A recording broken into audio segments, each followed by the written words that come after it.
Recently, I've become obsessed with the Universal Monster movies. If you were a kid growing up in the 70s or 80s, like I was, or maybe even earlier in the 60s, you probably grew up with a familiarity with the Universal Monsters. So if you ask me, tell you about Frankenstein or the Wolfman or the Bride of Frankenstein, I could give you broad strokes of the story, but I have to admit it's been a while since I've seen all of the Universal Monster movies. Recently, I had a bout with COVID. You can tell I'm still a little hoarse.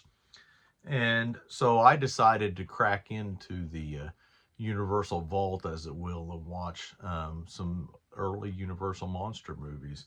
And I was very impressed. In fact, I've become obsessed with them, if you want to know the truth, since then. For those of you who are unfamiliar with the Universal Monsters, I will give you a kind of a quick history. Starting off in 1913, they put out a movie called Dr. Jekyll and Mr. Hyde, based off a famous book.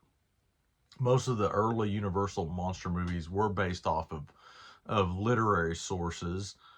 This was based off a book. It was a silent movie. They did a couple more silents. They did The Hunchback of Notre Dame, I guess is the proper way to say it. Notre Dame is the school in Indiana. But anyway, they did that in 23, so about 10 years later, and then they did The Phantom.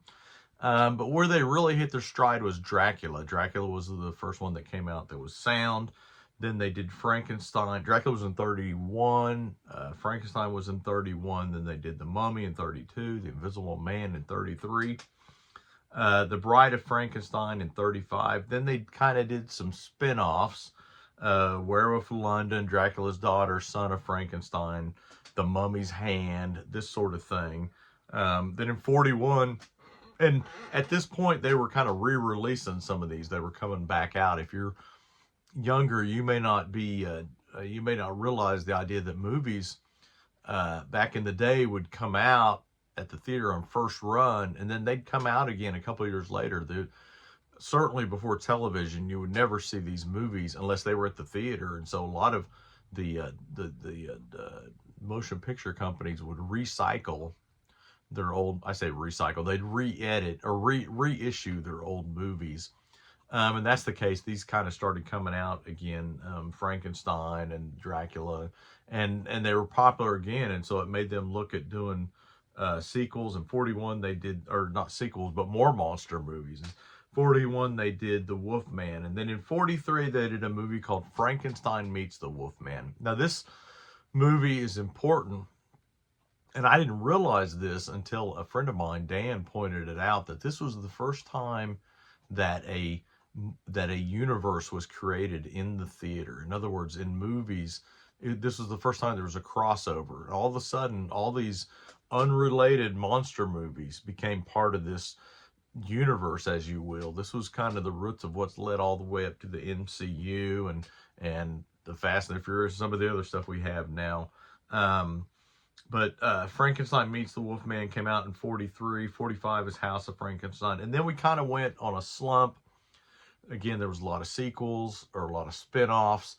Wasn't really any new creatures made until 54. And I think what prompted it was, I think they started running, in 54 television was out, and they started running some of those old movies on television, late nights, that sort of thing.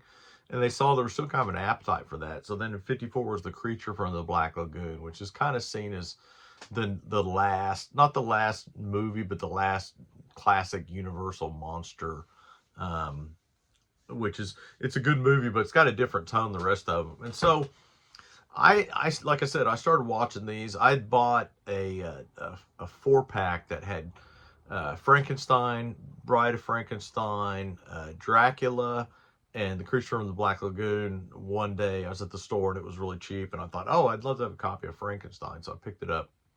And I lamented the fact that I didn't have the Wolfman, because I always liked the Wolfman, and so I picked up at a local place. I picked up this. This is the complete legacy collection of the Wolfman, which supposedly has all the Wolfman movies. But the reason why I got it is because my friend Dan had talked about this Frankenstein Meets the Wolfman movie, and I'd never seen it. I didn't think. Now, when I watched it, I remembered parts of it. but it has Frankenstein meet this has Frankenstein meets the Wolfman on it, and so that was one of the reasons why I picked it up. That the fact I didn't have a copy of the Wolfman. So kind of coming back into it, I had watched Phantom of the Opera, the silent one, which I enjoyed. If you've never seen that, the makeup is pretty horrific of the Phantom. The reveal scene where he has the thing and then he's all it's pretty crazy. Um, and then I watched that, and then I watched Frankenstein meets the Wolfman, and I really enjoyed that. And then I immediately watched The House of Frankenstein, was the next one in the collection, but it immediately follows, and that speaks to what I was saying is that there are events that happen in the House of Frankenstein, or I'm sorry, the Frankenstein meets the Wolfman. That I mean, literally, the House of Frankenstein starts off right after that. I don't want to go into it is because I would encourage you to watch all these yourself. These are out. It's Halloween season right now as I record this. So a lot of this stuff is either playing on TV or on TCM or on streaming or some of these other things. I'd mentioned that I was sick, and I watched Dracula, and I watched Dracula, I watched The Mummy, and I watched The Invisible Man. And what I was really struck by is how similar these were to like the early Marvel comics. And I don't mean from the 30s, but from the 60s, with the Fantastic Four and the Hulk and Spider-Man, that sort of thing. Not that the monsters are superheroes, or that Frankenstein is the same as the Hulk, or the Dracula's whatever. I'm not saying that, but what I'm saying is that the things that appeal to me about the early Marvel comics are a lot of that is present in these Universal movies. There's a theme of scientists who maybe have good intentions but have bad ideas, or maybe they have bad intentions and good ideas. uh there's a lot of science gone awry in these. Frankenstein is a story of a man that wants to build a human being, despite knowing it's a crime against nature or whatever. And so the Frankenstein's monster is a particular kind of characteristic. But then you have somebody like Dracula is completely different. That Dracula is a vampire, and he may have one time been human, but he's basically an evil creature that only lives to drink blood and to subjugate victims, and it's all revolved around his lust for blood. You had The Invisible Man, which I really enjoyed the Invisible Man movie a lot more than I thought I would. There's a scene in The Invisible Man where he uh, he goes into an inn, which was based off the H.G. Wells book, by the way. But he goes to this inn, and he's turned invisible, and he's trying to become visible. So he tells them, I need quiet, I need quiet. And so he's working, and he keeps getting interrupted. And finally, he gets mad, and he pushes this guy down the stairs. Go, leave me. And you can tell he's been driven mad by being turned invisible. It reminds me immediately of like the Hulk, somebody that has Dr. Banner has been irradiated, and he's got this burden of he wants to cure himself of the Hulk in the same way the Invisible wants to cure himself of being invisible. He was turned visible again, and then you find out that the formulas that he uses actually will drive you mad, and he's been driven mad. There's a great scene where he pushes this guy down the stairs, and so they call the police, and the British police comes out. Oh, what's this? Come over here. And guys, no, don't stand back.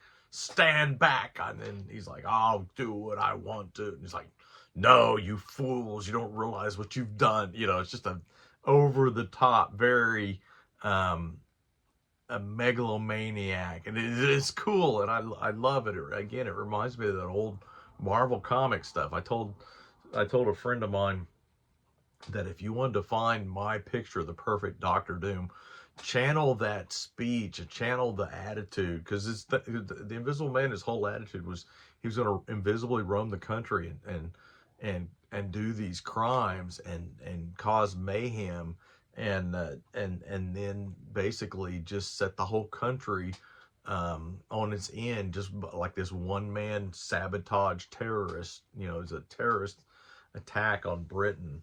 Um, and then you have the mummy. The mummy's this supernatural, uh, creature that has basically had this forbidden love, and through this curse and this and when he comes back to life, he has this ring, and he's able to control people, to control their minds and stuff. It's just this really crazy stuff. I think it's really cool, and I'm enjoying it way more than I thought I would. Even the Wolf Man. The Wolf Man, he's bit by this wolf, and then he kills this wolf, and there's a curse put on him, and he becomes a Wolf Man, and he realizes, I've killed, and he goes to the police, and you've got to lock me up. I've killed someone. You don't understand. Oh, you're crazy. You're crazy. And it's people that are victims of circumstances and fate and their own actions and other people's actions that leads them into these fantastic situations. And it's just great fun, and I love it. And again, if you haven't seen the Universal monster movies ever, I would encourage you to watch them if you haven't seen them in a long time. Or maybe you're like me, you're like, oh, I saw them when I was a kid. I would encourage you to rewatch them. You could go, if you're going to watch them, I would say there's not really any order that you got to watch them in. The big ones are Dracula, Frankenstein, Bride of Frankenstein, The Invisible Man, The Mummy, The Wolf Man.